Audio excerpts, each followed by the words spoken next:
सपनों की शहजादी तुम कहाँ हो। कालू कौवा ऐसे गुनगुनाता हुआ जा रहा था कि उसे एक कौवी बैठी दिखाई देती है। कालू कौवा वहाँ जाता है। मेरा पक्का लकड़ियों का बना हुआ घर है और मेरे पास 1 साल का भोजन भी जमा है। मुझे तेज हवा में उड़ना भी आता है और मैं जंगल में सबसे शक्तिशाली कौवा हूँ। कौवे, तुम मुझे ये सब क्यों बता रहे हो? अभी तक कमा रहा हूँ, क्या तुम मुझसे शादी करोगी? ये सुनकर वो कौवी हंसने लगती है। चाचा जी, मेरे तो 3 बच्चे हैं और मेरा पति तुमसे भी ज्यादा शक्तिशाली है और अमीर भी। जाओ, कोई दूसरी कौवी ढूंढो। निराश होकर कालू कौवा वहाँ से चला जाता है और फिर सारा दिन थक हार कर घर वापिस आ जाता है। तुम बहुत हैंडसम हो। तुम्हारे जैसे कौवे की खोज में तो मैं कब से फिर रही हूँ, मगर तुम्हारी चोंच थोड़ी बड़ी है। मुझे तो छोटी चोंच वाले ही कौवे पसंद हैं। मैं कटवा दूंगा, मैं अपनी आधी चोंच लोहार से कटवा दूंगा, मैं कटवा दूंगा। ऐसे शोर करता हुआ कालू कौवा नींद से जाग जाता है। फिर वही सपना, न जाने ये सपने पूरे क्यों नहीं होते। मेरा तो इन सपनों से विश्वास ही उठ गया है। जो भी सपना आता है सब झूठ होता है। आखिरकार कालू कौवे की किस्मत जाग जाती है। एक कौवी उसे पसंद कर लेती है। मेरा नाम गौरी है और मैं हर रोज इसी झरने पर आती हूँ। मैं कालू हूँ, मेरी उम्र थोड़ी ज्यादा है। वो ऐसा है ना कि तुम मुझे बहुत देर से मिली हो। मैं कब से तुम्हारी जैसी सुंदर कवि की खोज में उड़ रहा था। क्या तुम मुझसे शादी करोगी? उम्र से क्या लेना देना? अगर तुम मुझे सोने का हार ला कर दोगे तो मैं तुमसे शादी कर लूंगी। पक्का? सच बताओ, अगर मैं तुम्हें सोने का हार ला दूं तो क्या तुम मुझसे शादी करोगी? हाँ, क्यों नहीं। मुझे बचपन से ही सोने का हार लेने का बहुत शौक है। तो फिर गौरी, तुम शादी की तैयारी करो। मैं 1-2 दिन में सोने का हार लाकर तुम्हें दे दूंगा। कालू कौवा आज बहुत खुश था। वो खुशी खुशी घर वापस जा रहा था और सोच रहा था कि वो अब उस कवि के लिए सोने का हार कहाँ से लाए। कालू कौवा चिड़िया के पास जाता है। चिड़िया चिड़िया, बधाई हो, मुझे कवि मिल गई है। मुझे शादी करने के लिए एक बहुत सुंदर कवि मिली है। कवि भैया, ये तो बहुत अच्छी बात है। वो कवि कहाँ रहती है? वो झरने के पास रहती है। चिड़िया, मैंने उस कवि के लिए सोने का हार बनवाना है। क्या तुम्हारे पास कोई अच्छा सा डिजाइन है? मैं सोच रहा हूँ कोई ऐसा हार बनवाऊं जो मेरी होने वाली पत्नी देखकर बहुत खुश हो जाए। कवि भैया, आप तो जानते हैं मेरे पास ये सब कहाँ से आएगा, मगर हाँ, रियाली बहन के पास है एक सोने का हार। तुम उसका डिजाइन देख लो, हो सकता है तुम्हें उसका डिजाइन पसंद आ जाए। ये सुनकर कालू कौवा बहुत खुश हो जाता है। मैं जाता हूँ, मैं अभी हरियाली तोती के पास जाता हूँ। फिर कालू कौवा हरियाली तोती के घर जाता है। हरियाली, मुझे चिड़िया ने बताया है कि तुम्हारे पास सोने का हार है। मैं वो डिजाइन देखना चाहता हूँ।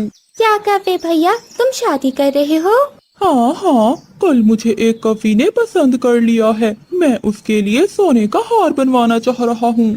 फिर हरियाली तोती अपनी अलमारी से सोने का हार निकालकर कालू कौवे को दिखाती है।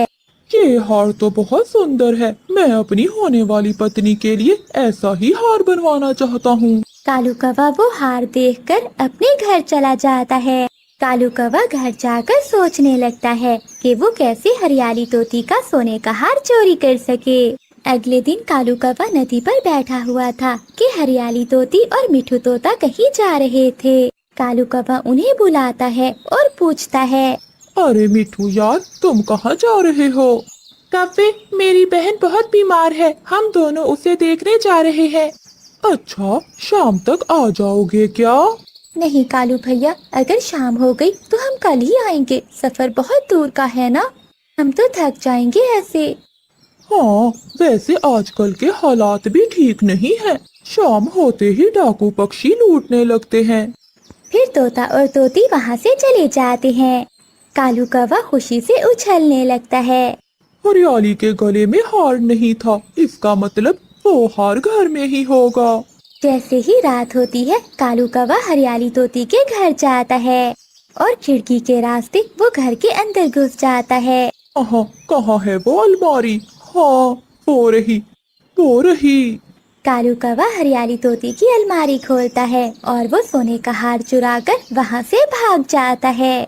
वो अपने घर जाकर वो सोने का हार एक संदूक में छुपा लेता है और फिर सो जाता है। फिर दूसरे दिन हरियाली तोती और मिठू तोता भी लौट आते हैं। अलमारी में अपना हार ना देखकर हरियाली तोती तो रोने लग जाती है। मिठू जी, मेरा सोने का हार नहीं है अलमारी में। हरियाली, ये तुम क्या कह रही हो? ऐसा कौन कर सकता है? भला किसी को क्या मालूम कि अलमारी में सोने का हार है। मिठू जी, कल कालू कौवा आया था मेरे हार का डिजाइन देखने। वो कालू कौवा तो एक नंबर का चोर है, मगर अब वो कहाँ मानेगा। मैं अभी जाता हूँ। तोता जल्दी से कौवे के पास जाता है। यार कालू, अगर तुमने हरियाली का हार चुराया है तो मुझे सच सच बता दो, वरना मैं पुलिस को बुलाऊंगा। कालू कौवा जोरों से रोने लग जाता है। अरे मिठू यार, भला मैं ऐसा क्यों करूँगा? हरियाली बहन है मेरी, भला मैं क्यों चुराऊंगा हरियाली का हार? मैं तो बस कल डिजाइन देखने गया था, मेरा विश्वास करो। तो फिर चोरी कौन कर सकता है? ये बात पूरे जंगल में फैल जाती है। कालू कौवा संदूक से वो हार निकालता है और एक रुमाल में बांधकर अपनी होने वाली पत्नी गोरी कौवी के पास जाता है। मैंने कर दिया, देखो मैं ले आया। सुंदर कवि, देखो मैं तुम्हारे लिए सोने का हार ले आया। सच? क्या ये सोने के हैं? तो और क्या, चाहो तो सुनार से चेक करवा लो, मगर अभी तुम इसे गले में न पहनना, दूसरे पक्षी देखकर चलेंगे। वहीं थोड़ी दूर झाड़ियों में बैठा कबूतर ये सब कुछ देख रहा था। ये हार तो हरियाली का है, मैं अभी जाकर बताता हूँ मिठू को। कबूतर जल्दी से भागता है, वो तोतों के पास जाता है। हरियाली बहन, तुम्हारा हार कौवे के पास है। मैंने अभी अभी देखा है, झरने पर कालू कौवे ने गोरी कौवी को वो हार दिया है। सुंदर कालू जी, अब तुम चिंता न करो, हम कल ही शादी करेंगे। अब हमारी शादी समझो पक्की हुई। लूसी कबूतरी ने 5 अंडे दिए थे, वो बहुत खुश थी। कबूतरी के पड़ोस में चिड़िया और कौवे भी रहते थे। चिड़िया लूसी कबूतरी के पास जाती है। लूसी बहन, आपको बहुत बहुत मुबारक हो, आपके यहाँ तो 5-5 अंडे आए हैं। हाँ चिड़िया, खुशी के साथ साथ गम भी है। अगर मेरे कबूतर जी मेरे पास होते तो मैं इन अंडों की रक्षा कर सकती। अब मुझे बहुत डर लग रहा है, आखिर मैं इन बच्चों को कैसे पालूंगी। लूसी बहन, आप चिंता न करें, मैं आपके साथ हूँ। जब भी आपको मेरी जरूरत हो आप मुझे बुला लेना, मैं दौड़ी चली आऊंगी। दूसरी ओर कौवों को भी ये बात पता चल जाती है कि लूसी कबूतरी ने 5 अंडे दिए हैं। कालू, सुना है लूसी ने 5 अंडे दिए हैं। कालू जी, कितना अच्छा होता अगर वो चील उस कबूतर के साथ साथ इस लूसी को भी खा लेती। गौरी, तुम ऐसा क्यों बोल रही हो? भला लूसी के बच्चे हमारा क्या नुकसान करेंगे? कालू जी, वो मोटी लूसी क्या थी, अब उसके 5-5 अंडे भी आ गए। जब लूसी के बच्चे निकल आए हम तो भूखे मरेंगे। जंगल का सारा भोजन तो यही खा जाएंगे, हम क्या खाएंगे भला। हाँ गौरी, बात तो तुम्हारी ठीक है, कुछ न कुछ तो करना ही पड़ेगा।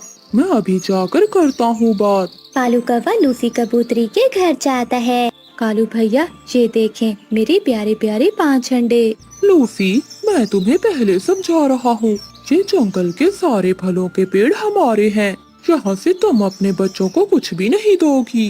कालू भैया, ये पेड़ पौधे सबके साझे हैं, फिर आप ऐसा क्यों कह रहे हैं? हाँ लूसी, आज तक ये सब का साझा था, लेकिन अब से ये सब हमारा है, क्योंकि किसी भी पक्षी के 5-5 अंडे नहीं हुए। इसीलिए खबरदार, बच्चों के होते ही तुमने यहाँ से भोजन लिया तो अगर मैंने तुझे देख लिया तो मैं बहुत मारूंगा तुझे और तेरे बच्चों को भी। ऐसे धमकाकर कालू कौवा घर चला जाता है। ऐसे ही कुछ दिन बीत जाते हैं। लूसी कबूतरी के अंडों से बच्चे भी निकल आते हैं। अगले दिन लूसी कबूतरी अपने बच्चों से बोलती है, मेरे प्यारे बच्चों, आज मैं तुम सबका भोजन लेने दूसरे जंगल जा रही हूँ। हो सकता है मुझे आने में देर हो जाए। तुम सब रोना मत और घोंसले से बाहर नहीं जाना। अगर मैं चिड़िया बहन से मदद मांगूंगी तो आखिर कब तक? मुझे अपने बच्चों के लिए खुद ही कुछ करना होगा। लूसी कबूतरी ऐसा सोचती है और वो अगले दिन से ही भोजन लेने चली जाती है। कालू जी, कबूतरी के बच्चे घर में अकेले बैठे हैं। लगता है कबूतरी भोजन लेने दूसरे जंगल गई हुई है। जाती कैसे नहीं, मेरे डंडे से डर जो लगता है सबको। हाँ हाँ, बस बस, कोई बड़ा काम नहीं कर दिया तुमने। मजा तो तब आता जब वो कबूतरी अपने बच्चों को साथ लेकर दूसरे जंगल ही चली जाती। बच्चों को इंतजार करते करते सुबह से शाम हो